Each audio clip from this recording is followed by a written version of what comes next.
Assalamualaikum warahmatullahi wabarakatuh. Bismillahirrahmanirrahim. Alhamdulillahi rabbil alamin. Wassalatu wassalamu ala asrafil mursalin wa imamil muttaqin, nabiyina wa habibina Muhammadin wa ala alihi wa sahbihi ajma'in. Subhanaka la ilma lana illa ma 'allamtana innaka antal alimul hakim. Kita lanjutkan ngaji kitab Arba'in kita pada siang hari ini. Sekarang adalah hadis ke-15. An Abi Hurairah radhiyallahu an. Diriwayatkan dari sahabat Abu Hurairah radhiyallahu an, anna Rasulullah sallallahu alaihi wasallam qala, bahwasanya Rasulullah sallallahu alaihi wasallam bersabda. Berarti hadis kita ini adalah hadis qauli, yaitu hadis yang merupakan sabda Rasul. Sabda Rasul, man kana yu'minu billahi wal yaumil akhiri falyakul khairan aw liyasmut. Wa man kana yu'minu billahi wal yaumil akhiri falyukrim jarahu. Wa man kana yu'minu billahi wal yaumil akhiri falyukrim dhaifahu. Rawahul Bukhari wa Muslimun. Hadis ini terkodifikasi di dalam Sahih Bukhari dan Sahih Muslim. Berarti derajat hadisnya sahih. Rasul bersabda, man kana yu'minu billahi wal yaumil akhir. Barang siapa beriman kepada Allah dan hari akhir. Seringkali dijumpai Nabi kita itu kalau dawuh menyatakan dengan ungkapan barang siapa yang beriman kepada Allah dan hari akhir, maka kerjakanlah ini. Di sini kan juga demikian itu. Barang siapa beriman kepada Allah dan hari akhir, maka ucapkanlah ucapan yang baik. Barang siapa beriman kepada Allah dan hari akhir, maka hendaklah memuliakan tetangganya.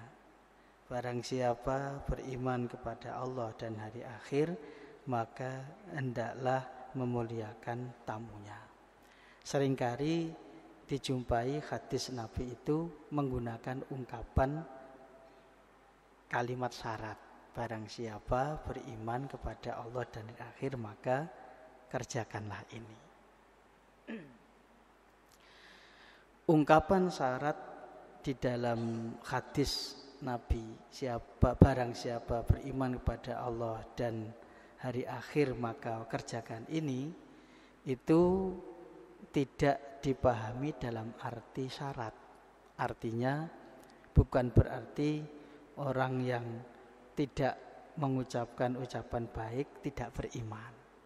Bukan berarti orang yang tidak memuliakan tetangganya tidak beriman. Bukan berarti pula orang yang tidak memuliakan tamunya tidak beriman. Tetapi ungkapan barang siapa beriman kepada Allah dan hari akhir, maka ucapkan ucapan baik, maka muliakan tetangganya, maka muliakan tamunya, itu adalah ungkapan lil mubalaghah.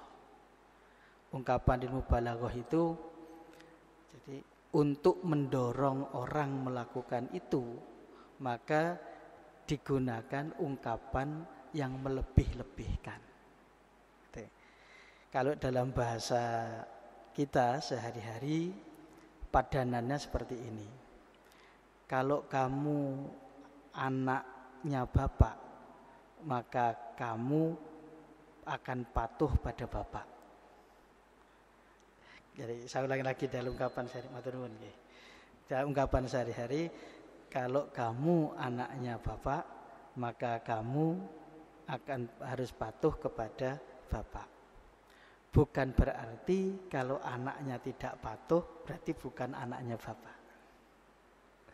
Itu kita gunakan kepada anak kita itu kan untuk mendorong dia supaya patuh. Maka kita menggunakan ungkapan yang melebih-lebihkan, mubalaghah. Kalau kamu anaknya bapak, maka kamu akan patuh kepada bapak. Bukan berarti kalau dia tidak patuh bukan anaknya bapak. Ungkapan yang digunakan oleh Rasul ya seperti itu. Barang siapa beriman kepada Allah dan hari akhir, maka ucapkan ucapan yang baik. Maka muliakan tetangganya, itu berarti lil mubalaghah, untuk menekankan supaya orang melakukan itu. Bukan berarti kalau tidak melakukan itu tidak beriman kepada Allah dan hari akhir. Itu maknanya, jadi makna ungkapannya seperti itu. Di yang kedua yang kita perhatikan dari hadis kita ini, mengucapkan ucapan yang baik, memuliakan tetangga, terus kemudian memuliakan tamu, itu sudah menjadi adatnya manusia. Setiap orang tahu kalau itu kebaikan. Jadi 3 perkara ini adalah kebaikan yang setiap orang tahu kalau itu kebaikan. Itu sudah menjadi watak baiknya manusia. Mengucapkan ucapan baik, memuliakan tetangganya, memuliakan tamunya, itu adalah kebaikan yang setiap orang sudah tahu kalau itu adalah kebaikan. Bahkan dalam perkara memuliakan tamu, bangsa Arab, bangsa yang pertama kali didakwai oleh Rasul, itu terkenal orang yang sangat royal pada tamunya. Makanya di antara bangsa Arab itu, di bangsa Arab itu ada julukan karim. Orang yang sangat royal menjamu tamunya itu lalu dipanggil dengan julukan karim. Jadi, lalu yang mau dimasukkan Nabi apa itu? Nabi mengaitkan perkara-perkara baik yang baiknya sudah diketahui oleh manusia dan bahkan sudah menjadi adatnya manusia itu. Nabi memasukkan poin dikaitkan dengan iman kepada Allah dan hari akhir. Dengan dikaitkan iman kepada Allah dan hari akhir, kalau kebaikan itu dilakukan atas dasar iman, maka itu menjadi ibadah. Tapi kalau kebaikan-kebaikan tadi itu dilakukan jadi sebagai kebiasaan atau atas dasar kemanusiaan, itu maka tidak bernilai ibadah. Disinilah terletak perbedaan di dalam Islam dengan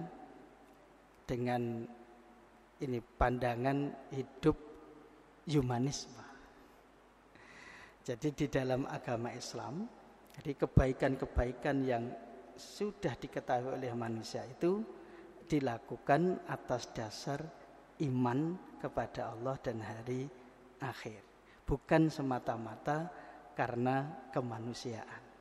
Ini yang membedakan Islam dengan humanisme. Kalau humanisme itu paham itu bahwa yang penting itu dilakukan oleh manusia atas dasar manusia tanpa jadi mengaitkannya dengan Tuhan. Menggeser Tuhan di dalam perbuatan itu. Nah, ini berarti kalau bahasa orang sekarang namanya sekuler. Jadi Nabi mengaitkannya dengan iman kepada Allah dan hari akhir supaya kebaikan itu dilakukan tidak semata-mata hanya berdasar kemanusiaan, tapi lebih dari itu dasarnya adalah perintah Allah, iman pada Allah dan hari akhir itu. Dan itu menjadi ciri khas dari peradaban Islam. Dalam peradaban Islam ini kalau kita perhatikan ada struktur eksistensi, ada susunan eksistensi. Yang nomor satu itu adalah Allah, yang wujud representasinya adalah wahyu, di bawahnya manusia, di bawahnya manusia karyanya manusia, baru yang paling bawah adalah alam. Dalam struktur eksistensi ini, Allah yang representasinya wahyu tidak pernah digeser dan ditempati oleh manusia. Peradaban barat menggeser struktur ini yang ditempatkan pada struktur pertama adalah manusia. Maka dikenal dengan istilah humanisme. Terus kemudian terjadilah pemisahan dengan agama. Jadi pokoknya orang berbuat baik ya karena itu kebaikan, karena kemanusiaan itu saja. Tidak dikaitkan sudah dengan agama, dengan perintah Tuhan. Itu sekuler. Nah di sini Nabi kita, Nabi Muhammad mengaitkan kebaikan-kebaikan yang diketahui baik oleh manusia dengan iman kepada Allah dan hari akhir, supaya orang itu melakukan itu tidak sekedar atas dasar kemanusiaan dan kebiasaan, tapi atas dasar iman kepada Allah dan hari akhir, sehingga manusia tetap menempatkan Allah di dalam urutan pertama dalam struktur eksistensi, sehingga tidak sampai terjadi sekularisasi. 800 tahun kurang lebih kaum muslimin berada di dalam masa kejayaannya, berkembangnya ilmu pengetahuan, munculnya ilmuwan-ilmuwan, ada Al-Khawarizmi, ada Al-Jabbar dan sebagainya. Tapi dalam peradaban kaum muslimin itu tidak pernah menggeser Allah dan ditempati oleh manusia. Tetap dalam struktur eksistensi yang pertama adalah Allah, yang representasinya adalah wahyu. Itu yang bisa kita pahami dari hadis kita ini, apa hikmahnya dalam perkara-perkara kebaikan yang diketahui oleh manusia, bahkan sudah menjadi adatnya manusia. Nabi mengaitkannya dengan iman kepada Allah dan hari akhir. Kita lanjutkan, falyakul khairan. Jadi maka hendaklah dia mengucapkan ucapan yang baik. Auliyasmut, atau hendaklah dia diam. Khair, jadi khair, ucapan yang baik itu ada dua macam. Ada yang memang yang diucapkan itu baik dengan sendirinya, namanya baik mutlak. Kalimat dzikir yang diucapkan itu, kalimat dzikir itu baiknya baik mutlak. Yang diucapkan adalah Al-Quran, maka itu baiknya baik mutlak. Artinya ucapan yang diucapkan itu baik dengan sendirinya. Yang kedua, ada baik yang baiknya itu karena maksudnya. Itu misalnya kita sering kalau di warung, nah itu kita makan, ada orang di warung, monggo Pak, kula rumiyin gitu sana. Padahal tidak saling kenal satu dengan yang lain. Lalu yang satu, nggih, monggo. Akhirnya jadi orang senang, orang merasa dihargai dan saling menghargai satu dengan yang lain. Itu ucapan begitu menjadi baik karena maksudnya. Karena maksudnya adalah membuat orang lain nyaman, senang, akrab. Dan itu di dalam pergaulan. Itu contoh. Berarti ada ucapan yang baik dengan sendirinya, mutlak seperti kalimat dzikir.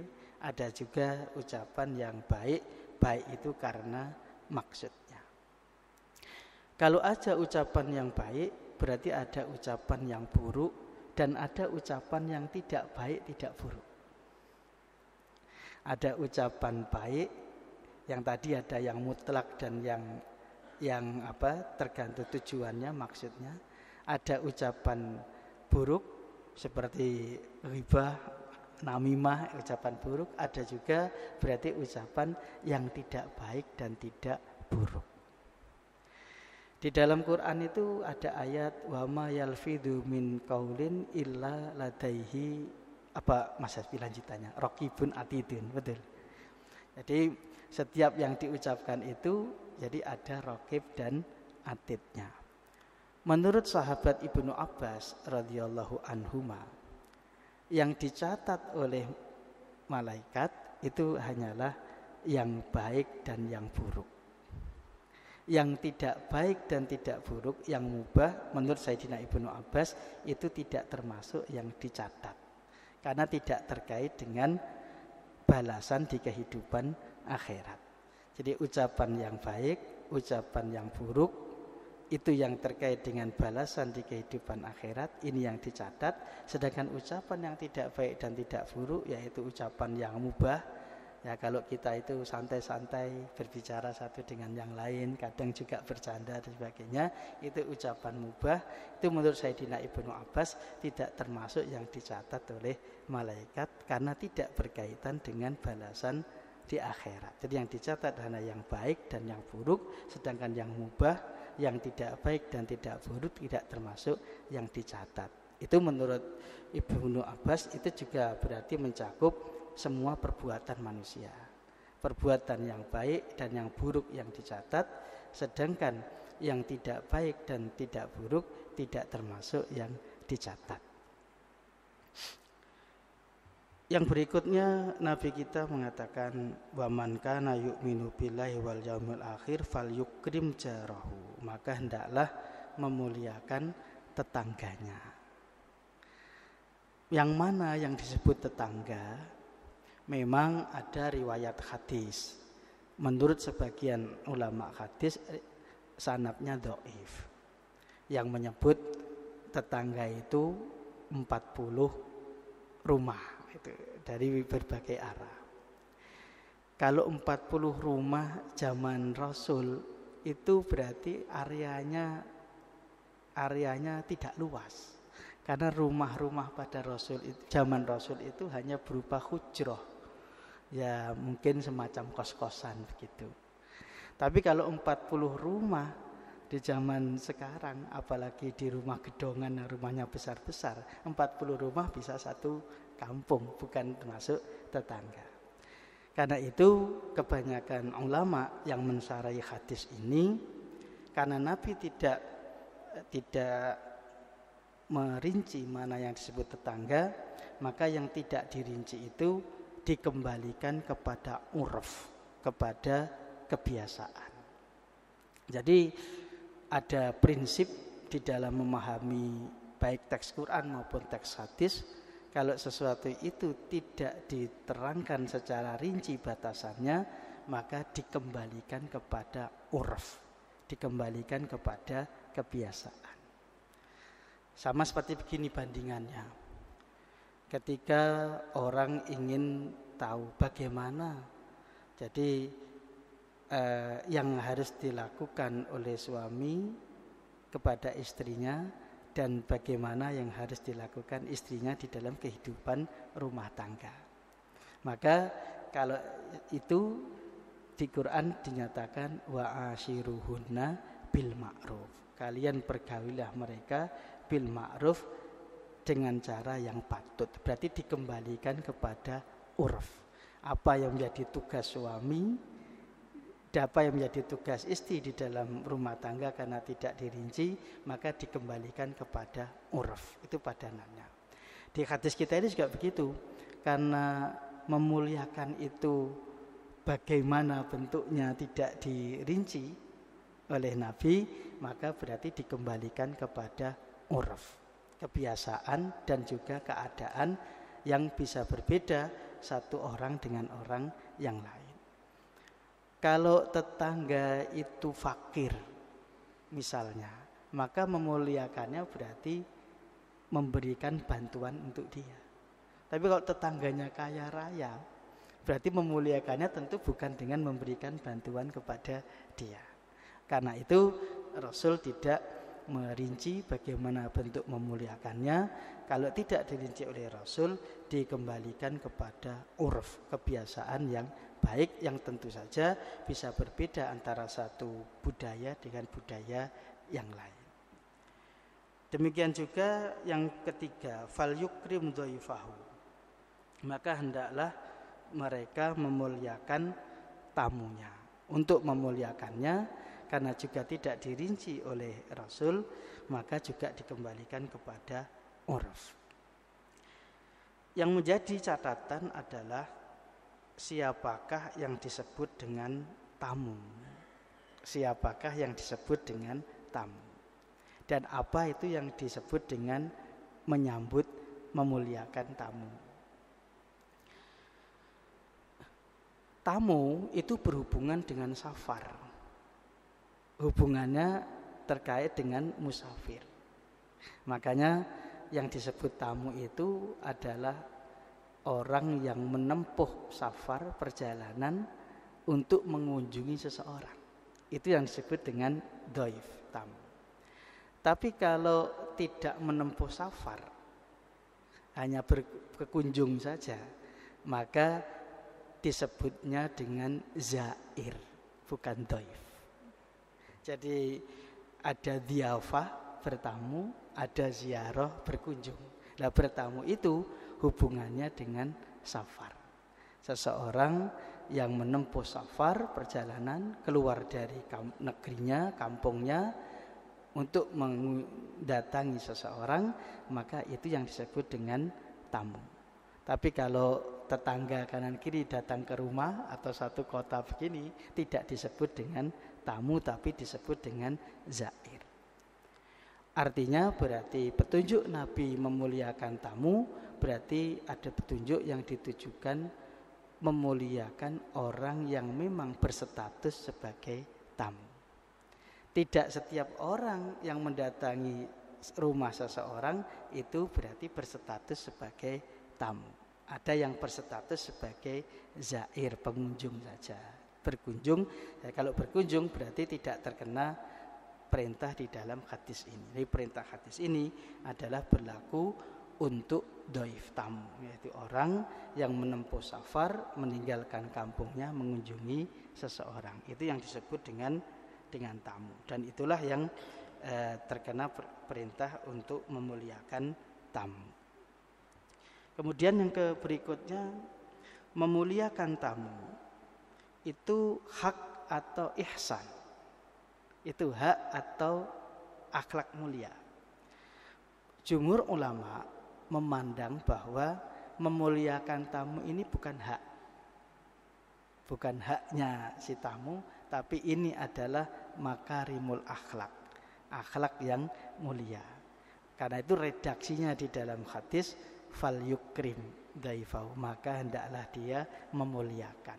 Memuliakan itu berarti sama seperti fal yuhsin, berarti itu adalah perbuatan ihsan, akhlak mulia, bukan termasuk hak. Gitu.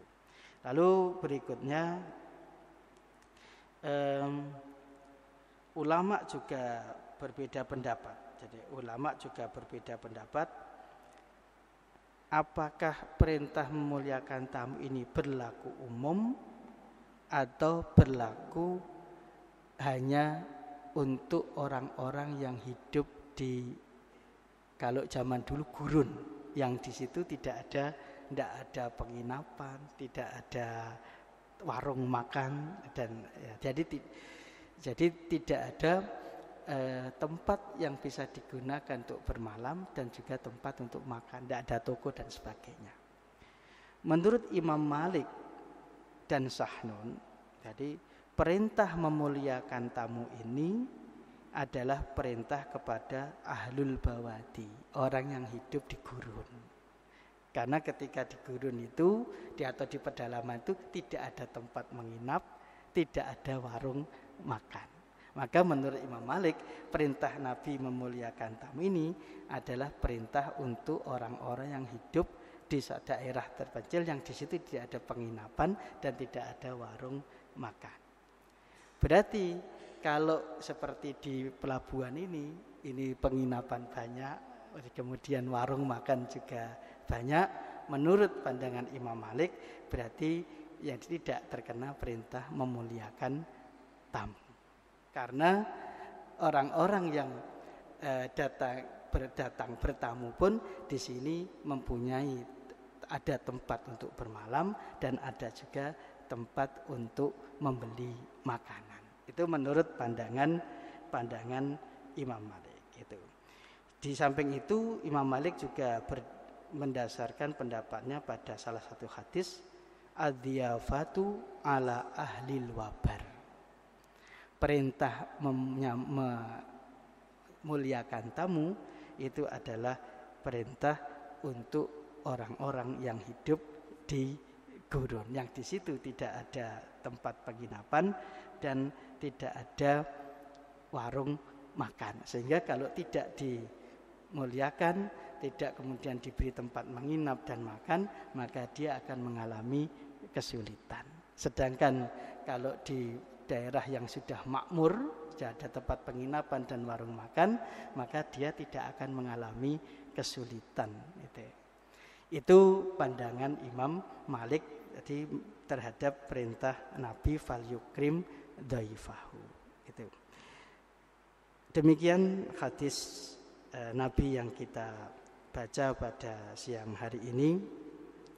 Poinnya yang utama dari hadis kita ini adalah bahwa ini semua adalah asalnya adalah adat, kebiasaan, kebaikan yang sudah diketahui oleh setiap orang baiknya dan juga diamalkan oleh manusia. Nabi memasukkan poin iman kepada Allah dan hari akhir, artinya supaya itu dilakukan oleh umatnya kaum muslimin tidak hanya semata-mata atas dasar kemanusiaan, tapi dilakukan atas dasar iman kepada Allah dan hari akhir, sehingga menjadi amal soleh yang akan diberi balasan di kehidupan akhirat. Dan akhirnya kaum muslimin ini di dalam kehidupannya itu tidak menjadi sekuler, tidak memisahkan antara kehidupannya dengan agama. Itu. Demikian, mudah-mudahan bermanfaat bagi kita semua dan semoga ini semua mendekatkan kita kepada Nabi kita, Nabi Muhammad sallallahu alaihi wasallam, dan semoga ngaji kita ini diterima oleh Allah sebagai amal soleh. Allahumma amin. Oke, mari kita berdoa. Hamdan syakirin, hamdan na'imin, hamdan katsiran liman yuafi ni'amahu wa yukafi'u mazidah. Ya Rabbana lakal hamdu li jalali wajhika wa adimi sultanik. Allahumma salli wa sallim wa barik ala nabiyyina wa habibina Muhammadin wa ala alihi wa sahbihi ajma'in. Walhamdulillahi rabbil alamin. Allahumma ighfir lana wa li ikhwanina alladhina sabaquna bil iman wa la taj'al fi qulubina ghillan lil ladzina amanu. Rabbana innaka ra'ufur rahim. Allahumma Rabbana arinal haqqa haqqan warzuqna ittiba'ah wa arinal batila batilan warzuqna ijtinabah. Allahumma Rabbana taqabbal minna innaka antas samiul alim wa tub alaina innaka antat tawwabur rahim. Allahumma Rabbana atina fid dunya hasanah wa fil akhirati hasanah wa qina adzabannar wa adkhilnal jannata ma'al abrar ya aziz ya ghafar ya rabbal alamin. Subhana rabbina rabbil izzati amma yasifun wa salamun alal mursalin walhamdulillahi rabbil alamin. Subhanakallahumma bihamdika asyhadu an la ilaha illa anta astaghfiruka wa atubu ilaik. Assalamualaikum warahmatullahi wabarakatuh.